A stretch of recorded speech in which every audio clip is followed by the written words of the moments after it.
mukha sa bansa, sa batas.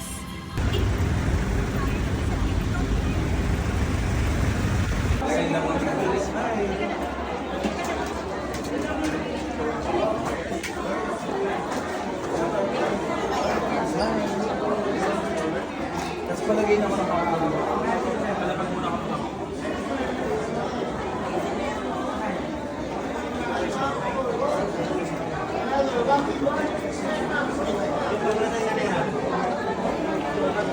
guys ko ka naman. Sama po yung guys mo.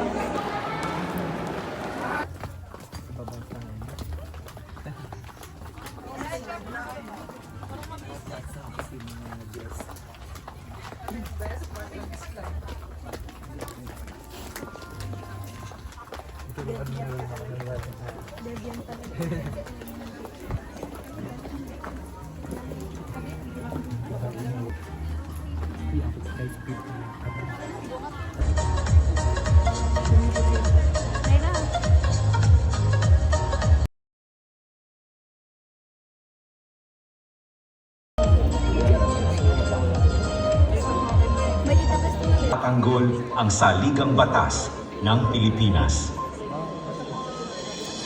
In his hometown, he had to work as water refiller, among others, while studying, in order to reach his dream and make a difference as a doctor. Despite the challenges many professionals endure, they made their way to be recognitions and issued licenses. The first American census in 1903.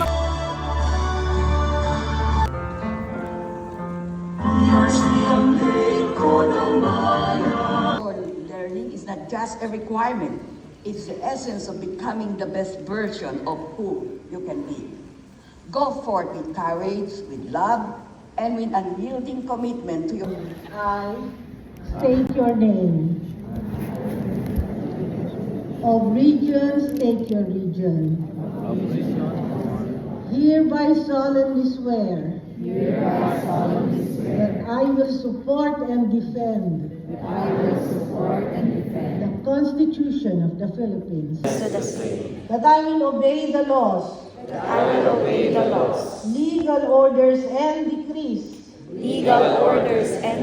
Promulgated by the duly constituted authorities. Of the Republic of the Philippines. And that I impose this obligation upon myself. Voluntarily without mental reservation. Or purpose of evasion. I further solemnly swear that ethical standards and professional roles of teachers in the Philippines and in the world, and that I will faithfully discharge my ability the duties and obligations incumbent upon a legally authorized professional teacher. So help me God.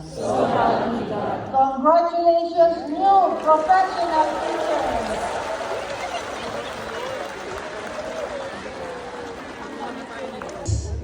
The letters L, P, T.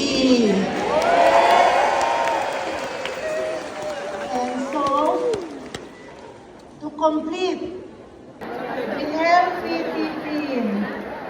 Do it very well because this is the only opportunity in your life.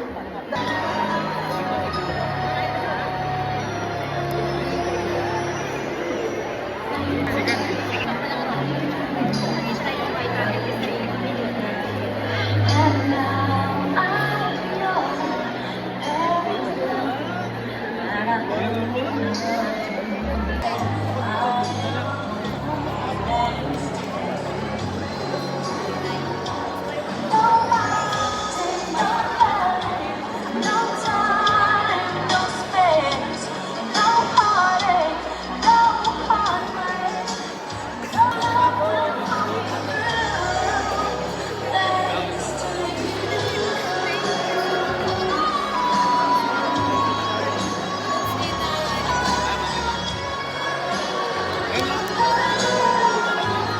is indeed a prestigious accomplishment. So, congratulations and welcome to the Club of Professional Teachers.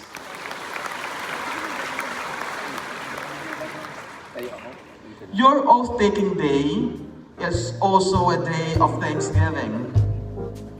So it's high time for you to express your thanks and appreciation from your elementary, secondary, the respective colleges of education, your instructors. There will be no celebration today. Congratulations, Sam. We made it!